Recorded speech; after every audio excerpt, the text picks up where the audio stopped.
evening, my name's Alex Howell. And my name's Hans Christian Andersen. And you're watching Examining the Expanse.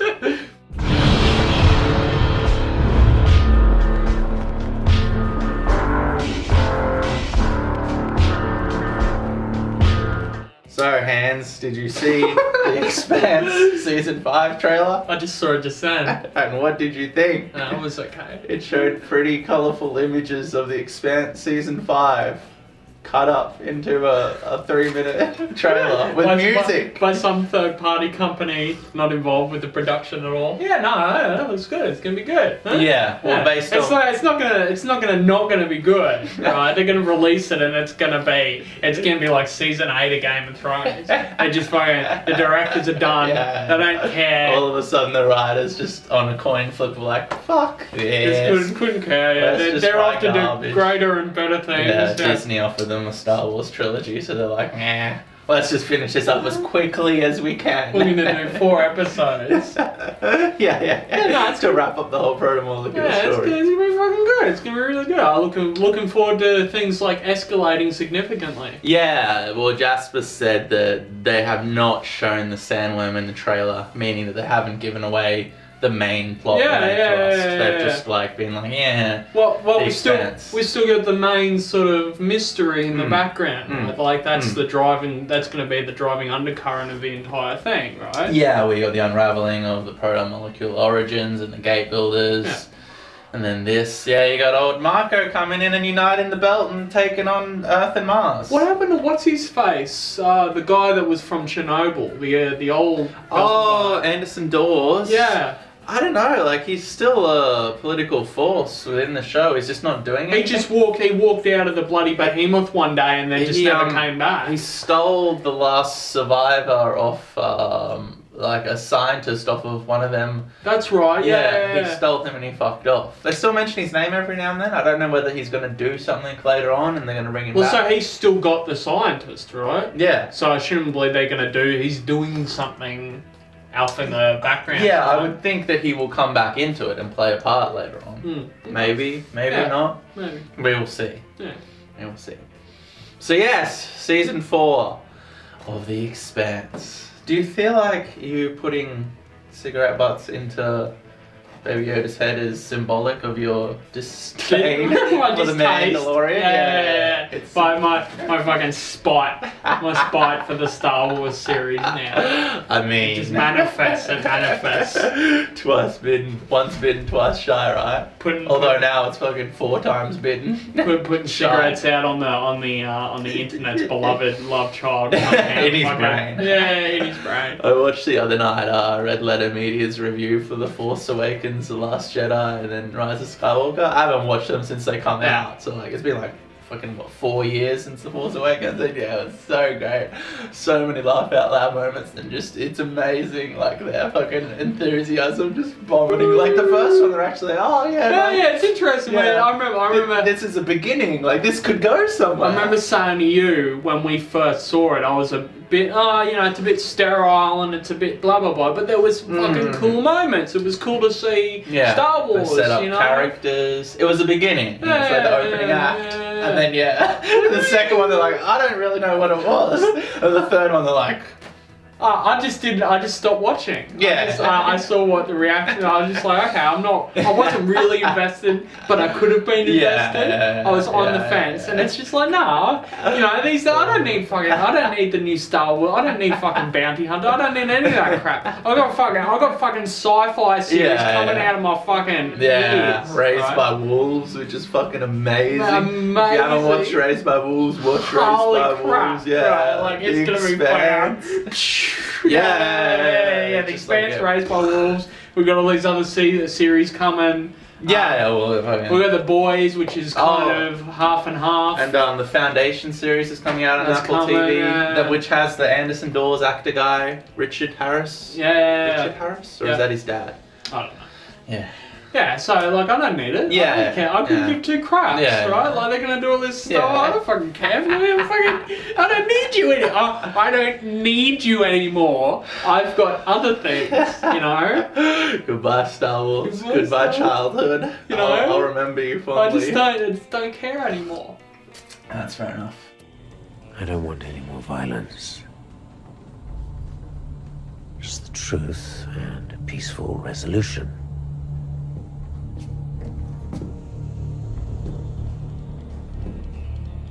I sense you feel the same way. So Mercury is the new antagonist for this season. The actor is great. I mean, he is typecast as the arsehole. He's evil man. And he plays it so well. Yeah, like, he's verging on, like, over the top, but it's good. He's so, like, evil and twisted and, like, over the top, but it works. And yeah, like you said, like, the guy's typecasted. Like, he can't play, like, the loving dad on a family sitcom. Like, his face is like, I'm evil. Little Billy. Little Billy, you have made a mistake, but in the end we all learned that love is the only answer. It's time to play the violin, Billy. Yeah, no, he's just fucking evil. And yeah, there's this great dynamic set up because obviously, like, he revels in violence, and Amos says, like, your dick got hard when you shot old mate. And, that's great. Yeah, you want to act out on these belters and kill them all, but at the same time, like, he landed and his ship was blown up and like 37 people were murdered straight off the bat. That was gonna be the first point I raised, right? The whole thing about Mercury is that the conflict around him, you can't.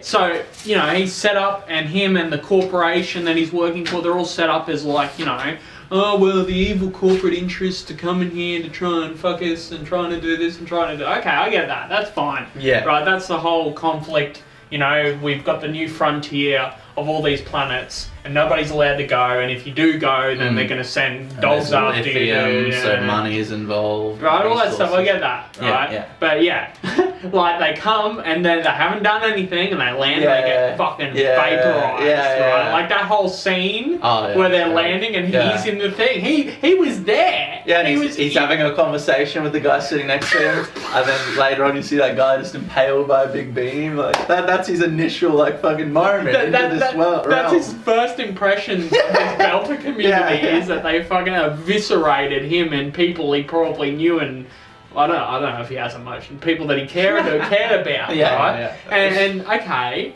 you know, I'm not seeing the sort of Well, he's not fucking just like evil and just acting out violence for the sake of violence. It's all justified. I would argue that the Belters are evil in their this community is acting in an evil way in their sort of their apathy towards what they've done. Yeah, and they're refugees that ran the gate illegally and got through. They're now just taking the lithium and killing people to defend the fucking their right to take the lithium. Like, the whole community knows that they did it. They all know that they killed them all. Yeah. Like, they all know that, so okay. Right, and then that asshole guy that kept, like, provoking him to get shot. Yeah. It's like, he's the same guy out of Vikings from Floki when he goes on the island. Yeah. Fuck you. Well, I was saying to Jasper, it reminds me of fucking Floki's community because you're out in the middle of nowhere, you know, the newcomers trying to raise a new land. But unlike Vikings, where Floki's community was like the D or C plot, but like you just didn't get to know anyone, you don't know any of the characters. Yeah. They cut back to 5 seconds every 3 episodes. It's just annoying watching it. With this, it's the A plot. And they sit you down and they set up all the dynamics. Here's all the pieces, here's all the players, here's all the motivations. Yeah. And I think obviously, I would like to think that it's not just us, and it is in fact intentional that it's not clear cut. It's not black or white, right? Well, even at the end of this episode, he goes and he murders like 6 of the Belters.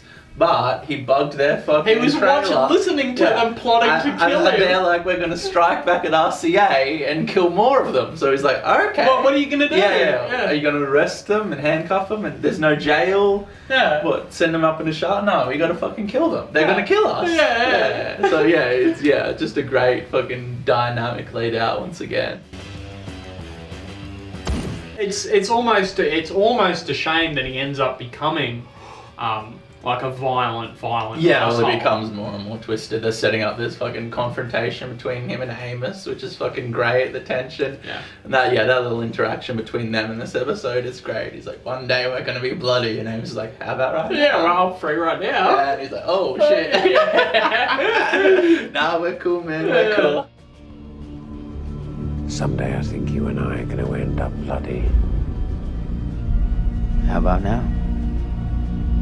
I'm free right now.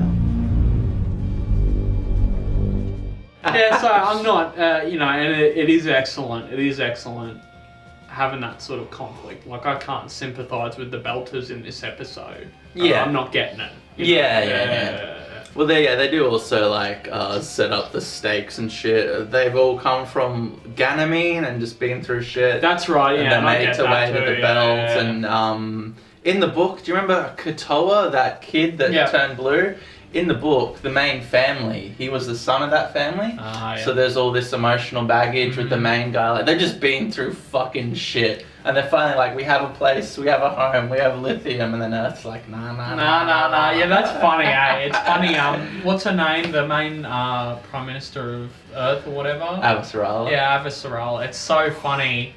Like, the whole thing about not letting anybody through the gate is fucking great.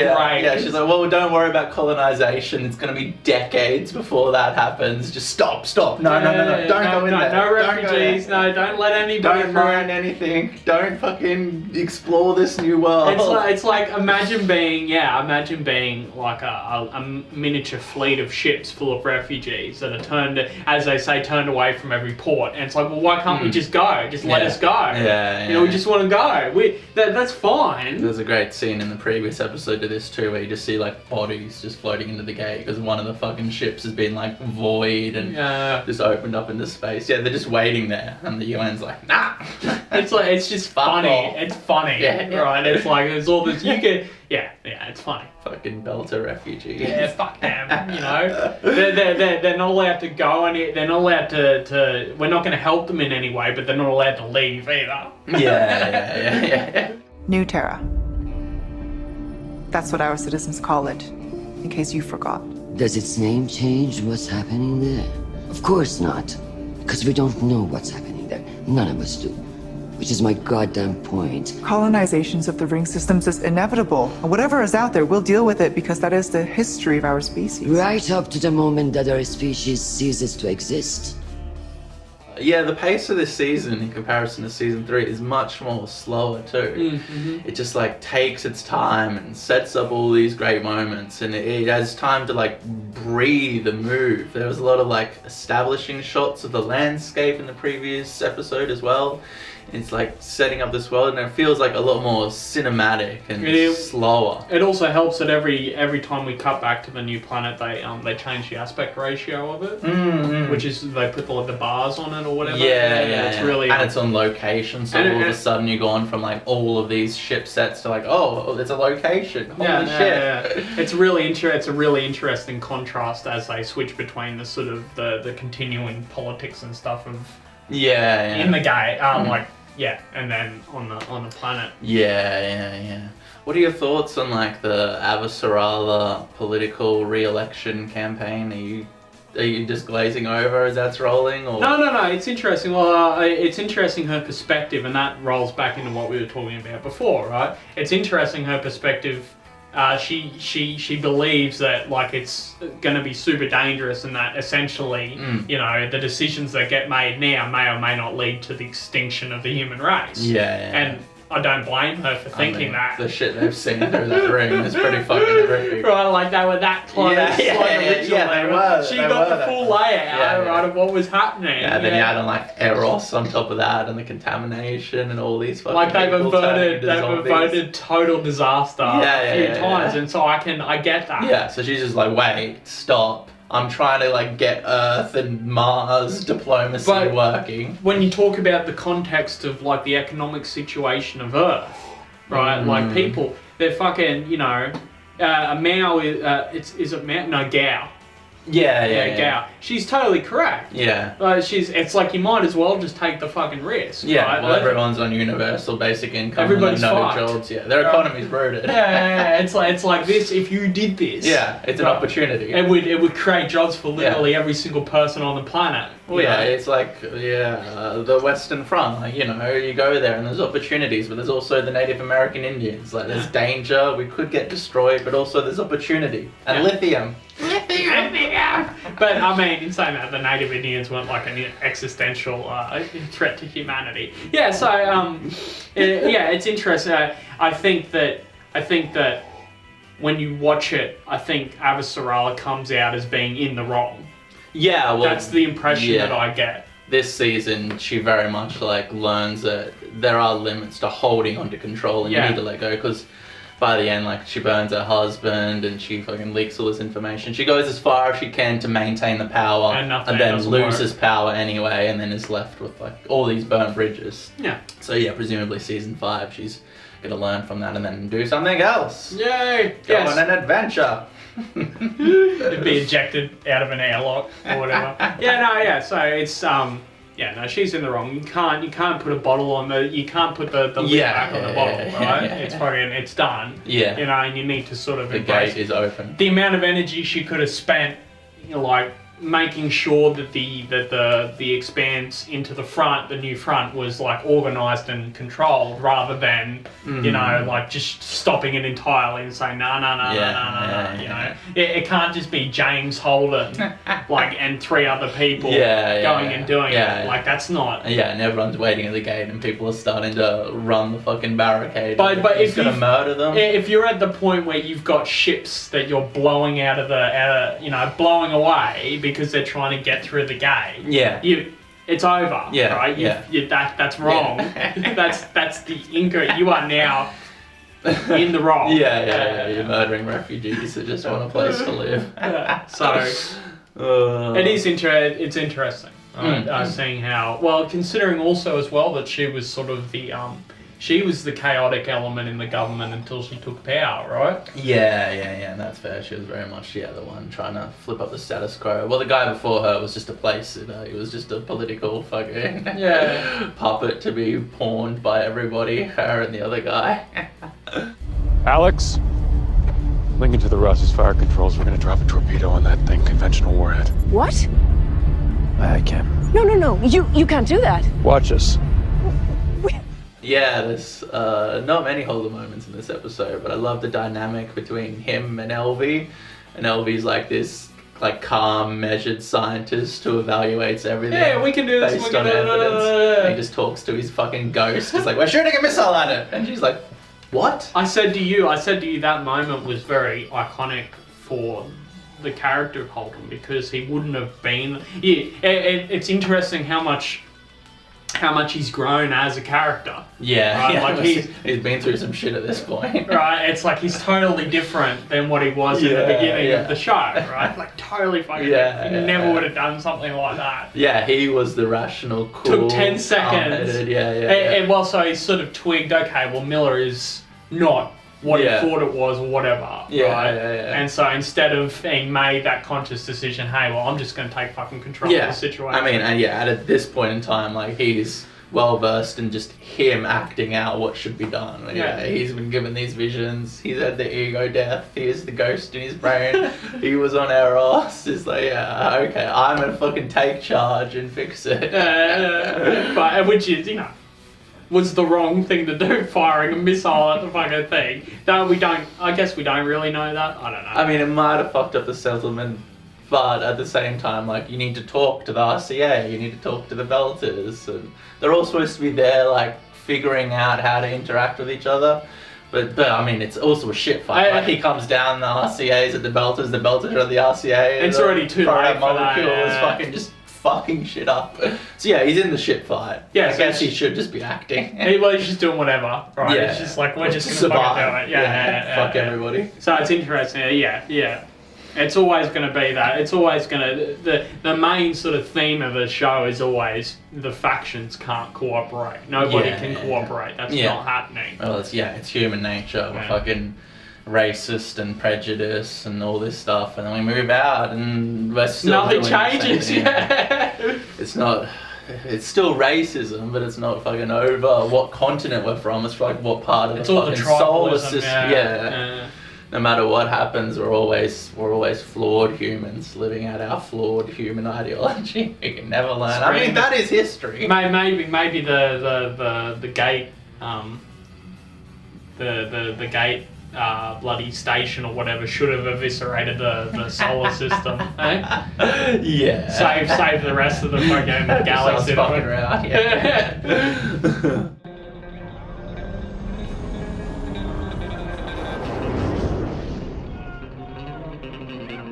Well, so this is the beginning of what is possibly my favourite direction for Bobbie. I can't remember how this direction ends for her. I think, but like I would have, and I think she doesn't like fully embrace it, the becoming part of the sort of criminal element of Mars. Yeah, she's like half in, half out. I wish she'd sort of kept going with it. Yeah, well, her whole arc has been like this hoorah Martian is like national pride, and then just been completely totally fisted by the fucking Martian government. Yeah, and then being like, okay, I understand it's way more complex than that. Well, it's this like is a corrupt, backwards government that's gonna fuck over anyone for its own will. It's like she gets to the new team or whatever, and she's in the fucking behemoth or whatever, and with her new team, and she's trying to do the right thing. Like this is in the previous one that we reviewed. She's trying to do the right thing with her team that she had, trying to be a good soldier. But she's so much different than what she used to be. Yeah. That it's like, hey, no, there's context in this situation. There's nuance. It's not just, hey, that's the enemy, point and shoot. Yeah. Do what we say or you die, right? Which was all the other her team again. You know, the new team. It's like, okay, well. You know, she can't just do that. Yeah. So yeah, she's changed and evolved and doing her own thing. And yeah, all of this stuff, like obviously the main A plot with Holden is the most interesting. But yeah, all of this stuff with Bobbie, it's like from a short novella, Gods of Risk, which was like 4 chapters, and they just expanded it. So, and it is like the Expanse. they expanded it. But yeah, it's like it's told from David's perspective, and it's like 4 chapters. He makes drugs, and Bobbie, his auntie, beats up someone. So yeah, they are capable of writing own original material and it being compelling and still effective storytelling. I think it's really interesting for the character. Like I'm so fucking invested in Bobbie's character. Yeah, she's great. She's just a fucking excellent character. Yeah. And I really, really care about what happens to that character. And yeah, seeing that sort of it's completely like come full circle onto the opposite side, like but when in the next episode's going into the criminal element. Yeah, she has completely flipped ideologically. Well, I really like the sort of the police officer or whatever, the one that kidnaps him. Yeah, that trope of the drug dealer being the detective was a bit on the nose, but I mean, that's fine. Well, I like what he says to her in the station. Yeah. Actually, no, in the train. Yeah, Mars has betrayed you. It fucked you over. and you know, and they're putting all this stuff away to be junked and stuff. It's like, why not fucking make some money out of it? And it's like, well, well, she's like, you're just lining your pockets. And it's like, why not? Yeah, why? Everyone's fucking leaving. Like, we're done. We're not even this is over anymore. This is over. Like, it's society is crumbling. Are you gonna crumble with it, or are you gonna line your fucking pockets and get out? It's like, well, yeah, okay. yeah. Let's burn this fucking place to the ground. I love it. I think that's fucking. I think that's great that that's happening to Bobbie. Yeah. Well, somebody of such huge conviction initially is. Yeah. Well, they know exactly who the character is, and they're putting these events directly against her ideology and her morals and everything to test her. It's really just it's just her whole arc is just an exercise in just trying to fuck a character as much as possible. Right? And then presumably like build her up and do something else with her. So we're only like halfway through. We're only halfway through, Steve, unless it gets cancelled again. Cancelled. Delayed. I think season 6 has been greenlit, so there will be a season 6. Oh yeah, of course. I don't. Maybe not a 7, 8, or 9. I don't know. I just hope it rises in popularity. Like more people start fucking watching. How many people are watching it? I don't know. I mean, the trailer got like 1 million views. That's not many. I mean, that's 1 million people. If 1 million people had a subscription to watch that, right? Yeah. Is it pay? Do you pay to watch the episodes, or do you pay for a subscription? Pay for Amazon Prime and then, Yeah. well, in Australia at least. Okay. Pay for, it's like Netflix. Yeah, it's yeah. on Amazon Prime rather than Netflix. So you pay the Yeah, so subscription. if that's- and then they'll get like the views and all this many people are watching it. All the metrics and stuff. Yeah. Yeah. I hope so. I hope so. I mean, it's just good to have like a good series floating around. Yeah. You know, if it does end at the end of season 6, okay. Well, I hope that it's not left on a big cliffhanger. Yeah, you need to tell them like we're wrapping up, and then give them 10 episodes to wrap up if that's possible. Yeah. Rather than just cliffhanger. It would be like if Raised by Wolves didn't get a second. Yeah, season. well, that ends on like a What? What's going on? That series is fucking crazy. It's next level. What do you want to talk about? Or do you want to? Yeah, we can talk about it. Well, let's finish the Expanse thing, right? Yeah. In conclusion, this is merely a building block to events that are happening. When you lay out a 10-season like story arc, you need to build to the crescendo. This is just a building block But to it's the super crescendo. interesting. It's still super interesting. It's I'm written interested. well. It looks beautiful. The acting is good. It's good. It's quality. All of our characters are well explored. All our new characters are well explored. We're going new places, We're doing going different yeah, things. We're going from like the space station, slow zone, crazy big thing to like this little planet, like more of a western feel. Yeah. The vast landscape. It's that frontier, the new frontier sort of feel. Yeah.